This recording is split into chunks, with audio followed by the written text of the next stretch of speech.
श्री कृष्ण की नीति जो मैंने सुबह बोली थी, उस नीति का प्रयोग इस हिंदू कौम ने नहीं किया, उनकी नीति का प्रयोग औरंगजेब करके चला गया। औरंगजेब का इतिहास पढ़ना, क्रूर शासक था और इतना क्रूर था उस समय का। यदि इतिहास पढ़ेंगे, लोग कहते हैं कि इतने गले काटता था कि हजारों जनेऊ गले से टूटते थे। अतिशोक्ति होती होगी, कह रहे कि 52 जनेऊ इकट्ठा किए थे। एक यज्ञोपवीत में, एक जनेऊ में कितने ग्राम वजन होता होगा? 2-3 ग्राम, 5 ग्राम अधिक से अधिक मानिए, 2-3 ग्राम एक जनेऊ का वजन एक व्यक्ति। और आप देखिए 52 जनेऊओं का वजन तौल करके देखिए, कितने लोगों के गले काट करके जनेऊ निकाले होंगे। इतना क्रूर शासक, उन्होंने कृष्ण की नीति को अपनाया था। कृष्ण की नीति क्या थी? जो मैं सुबह बोल रहा था, कृष्ण जी जिसको दंड देना चाहते थे, दंड देते थे तो उस अपराधी का अपराध पूरी प्रजा में, पूरे देश में घोषित कर देते थे, पक्का कर देते थे कि ये अपराधी है। औरंगजेब ने भी यही किया। उनके बड़े भाई का नाम दारा शिकोह था। दारा शिकोह एक धार्मिक प्रवृत्ति का व्यक्ति था। वो धार्मिक प्रवृत्ति का व्यक्ति, औरंगजेब ने क्या किया? हिंदू और मुस्लिम दोनों उनके प्रति, दारा शिकोह के प्रति अच्छा भाव रखते थे, अच्छा भाव रखते थे।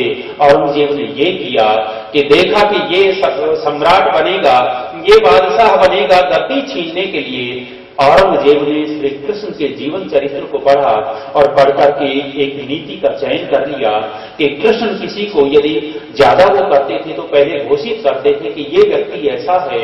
षड्यंत्र शुरू किया, दारा शिकोह को काफिर घोषित करना शुरू कर दिया। धीरे धीरे काफिर नाम दे दिया और काफिर नाम दे करके दारा शिकोह को अपने मुल्लों से, मस्जिद में जो भी रहते थे उनसे धीरे धीरे जनता में ये विश्वास दिला दिया कि दारा शिकोह काफिर हो चुका है। मुसलमानों में विश्वास दिलवा दिया कि दारा शिकोह काफिर हो गया, काफिर हो गया। जब सबको विश्वास हो गया कि काफिर है, औरंगजेब ने मरवा दिया दारा शिकोह को। मुसलमानों ने कुछ कहा नहीं कि तुमने गलत कर दिया। ये नीति किसकी थी? श्री कृष्ण की नीति वो पकड़ गए।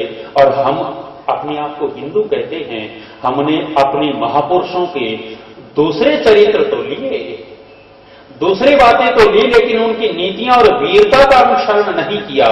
साथियों, एक नहीं, दो नहीं, हमारे यहां तो हजारों ऐसे महापुरुष वीर पैदा हुए हैं जो देश राष्ट्र की रक्षा करने के लिए थे।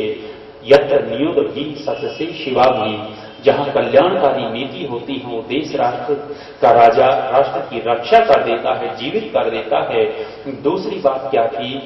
वो राजा होता है जिसकी गर्दन दिव्य मूर्धानम दधी से, जिसका चरित्र उज्जवल होता है। जिस राजा का, जिस नेता का चरित्र कमजोर होता है, वो राज्य की रक्षा नहीं कर सकता। आप चरित्र की बात देखिएगा, हमारा एक वीर कौन, आप गर्व से नाम लेते हो उनका, और आपके मध्य प्रदेश में ही पैदा हुए थे। कौन थे? चंद्रशेखर आजाद। चंद्रशेखर आजाद मध्य प्रदेश में ही पैदा हुए।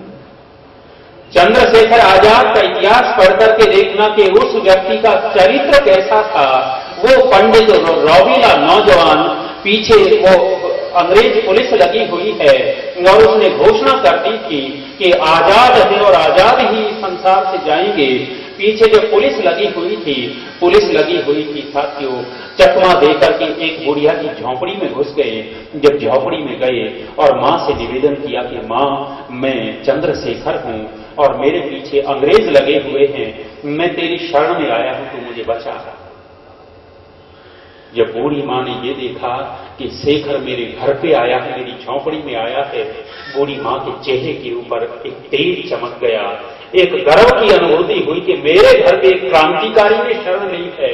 तत्काल ऐसी व्यवस्था की कि चंद्रशेखर को छिपा दिया और छिपा दिया। साथियों, अंग्रेज आए, ढूंढ करके चले गए। चंद्रशेखर बाहर आए तो क्या देखते हैं? झोंपड़ी में एक नौजवान लड़की है। नौजवान लड़की सांझ हो गई है, अंधेरा होने लग गया है, अंधेरा होने लगा, अकेली वृद्ध महिला है और झोपड़ी में एक नौजवान लड़की है, ये भी नौजवान है। उस नौजवान लड़की को नौजवान देख करके आज का नौजवान क्या करेगा? एकांत की स्थिति का आप कल्पना करके देखिएगा।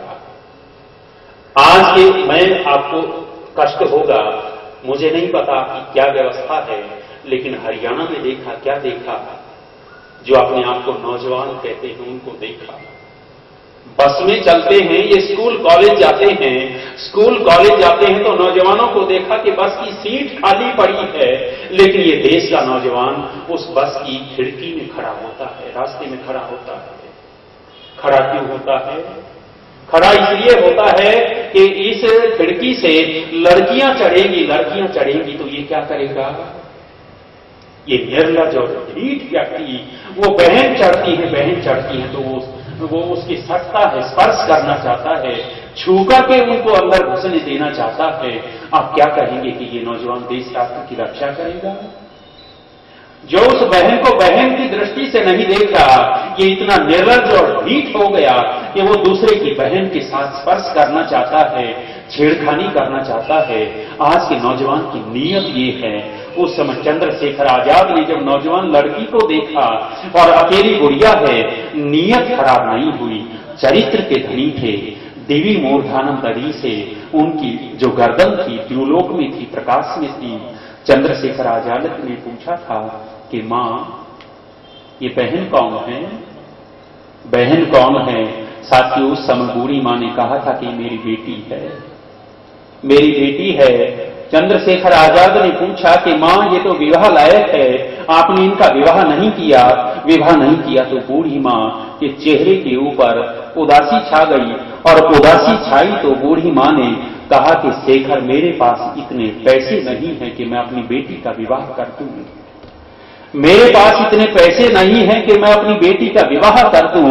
उस समय चंद्रशेखर आजाद ने कहा था कि मेरी मां, पैसों की चिंता मत करो, मेरे ऊपर अंग्रेज सरकार ने 5000 रुपये इनाम घोषित कर रखा है, और मां, मैं अपना हाथ तुम्हारे हाथ में देता हूं, मेरा हाथ पकड़ करके अंग्रेज के पास ले जा। मां, तुझे 5000 रुपये मिलेंगे और मेरी बहन का विवाह हो जाएगा।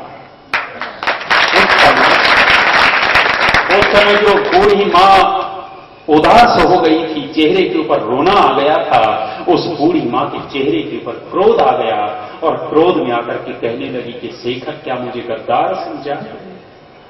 क्या तूने मुझे गद्दार समझा है? मैं अपने देश के क्रांतिकारी को पकड़ करके अंग्रेज के हवाले कर दूं छोटी सी लालसा के लिए। और उस समय वो बूढ़ी मां कहती है कि शेखर, तू तो देश का हीरा है, तेरी तो सुरक्षा करने की जिम्मेदारी मेरी है। कोई बात नहीं, मेरी बेटी का विवाह हो जाएगा। आगे चल करके ये बात चंद्रशेखर के हृदय में घर कर गई। बिस्तरा लगा दिया गया, मां ने भोजन करवाया है। चंद्रशेखर अपने सोने के बिस्तरे के ऊपर लेट तो गए, लेकिन नींद नहीं आई। इतिहासकार कहते हैं साथियों, उस समय चंद्रशेखर आजाद ने एक पत्र लिखा और कुछ अपनी पार्टी के, अपने संगठन के कुछ पैसे उनके पास थे, वो पैसे छोड़े और रात में ही चुप वहां से निकल गए। प्रातः काल हुआ, बूढ़ी मां चंद्रशेखर को जगाने के लिए उसकी चारपाई की तरफ गई, आवाज लगाई, आवाज नहीं आई, तो नजदीक जाकर के देखा कि शेखर नहीं है। देखा कि एक पन्ना पड़ा हुआ है और कुछ थैली पड़ी हुई है। पन्ने को उठाकर के देखती है, पत्र लिखा हुआ था। चंद्रशेखर आजाद लिखते हैं कि मां, मेरी बहन का विवाह कर देना। मेरी पार्टी के मेरे पास वर्तमान में 500 रुपए हैं, 500 रुपए छोड़ करके जा रहा हूं, मेरी बहन का विवाह करना। और मेरी मां, कभी फिर मौका मिलेगा तो चंद्रशेखर फिर तेरे दरवाजे पर आएगा और अपनी बहन से राखी अपनी कलाई के ऊपर बंधवाएगा। आप देखिएगा कि चंद्रशेखर आजाद, आप देखिएगा वो चरित्रवान व्यक्ति थे, उनको हम नेता बना सकते थे या नहीं बना सकते थे? और मर गया।